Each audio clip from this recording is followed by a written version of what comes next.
Hello everyone and welcome to today's lesson. In this video, we're going to learn how to use pivot tables and pivot charts in Google Sheets to summarize and visualize a sales data set. I'll be focusing on an analysis of the total sales by category. By the end of this lesson, you'll feel confident creating your own pivot tables and charts. So let's get started.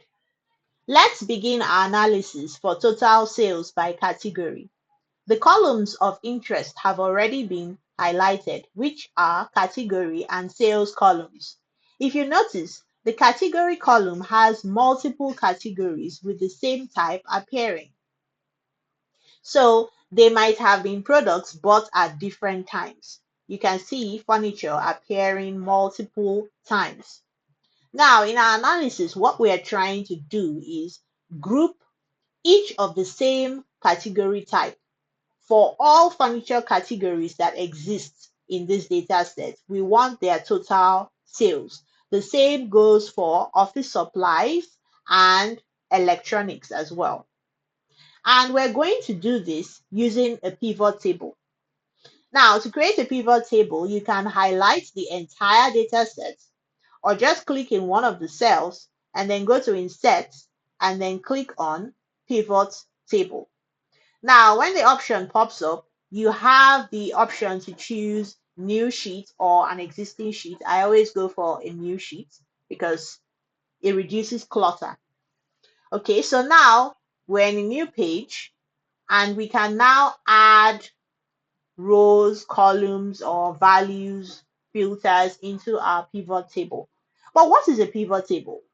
A pivot table is simply a summary of our entire data set. So it's a smaller portion of our data set. And here we can now add the specific columns that we are interested in. For this particular analysis, we're only going to be using rows and values. I'll explain why after adding the chart. It will be a lot easier to understand with the visual. Okay, so I'm going to be adding the categories to the rows. I'll just click on add here and select category. Okay, and then for the values, I'll add sales to that.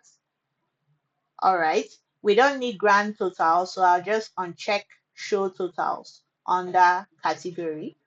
All right, now that we're done with this, I can now include the chart. So I can click anywhere inside my pivot table, click on insert and then chart. Okay, so now our chart pops up and we don't need to use the chart that appears here by default. We can change it. So on the right hand side, we can see the chart editor window, and inside chart type, we can select, and I'm going to choose the column chart. Okay, you can see we have the category on the x-axis or the horizontal part of the chart. That's what we added to the rows in the pivot table. This is showing us the grouped list of the items in our category column. Okay, while the values shows us what we use for comparisons. If you remember, we added the sales field or column to values in our pivot table. Values are specifically for calculations and they are on the vertical part of the chart or the y-axis. So this is quite intuitive. Okay, so now what we are comparing are the list of items in our category column. We'll be checking things like the highest or the lowest category on the chart based on the total sales. Now, for us to actually see the highest or the lowest categories, I need to add data labels to this chart. So I'll just go to customize and then click on series. Okay, so I'm going to scroll down and then check this data label box. And there we have our data labels appearing. I think I need to format this a bit more. So the number format, we're going to change that to currency. to make it easy for people to read the numbers clearly.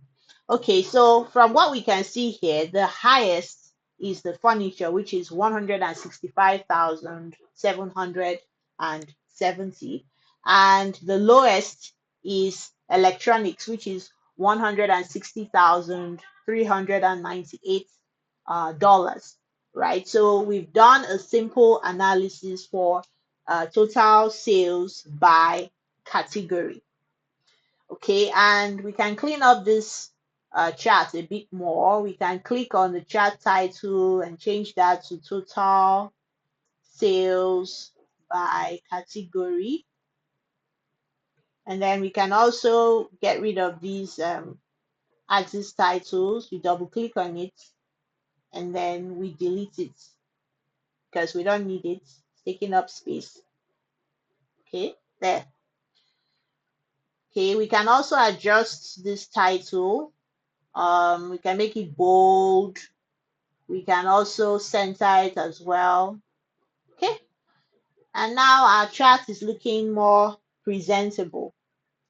Okay, so make sure you keep practicing and trying out other pivot tables and charts on your own. Remember, practice makes perfect. So see you again in our next class, and bye for now.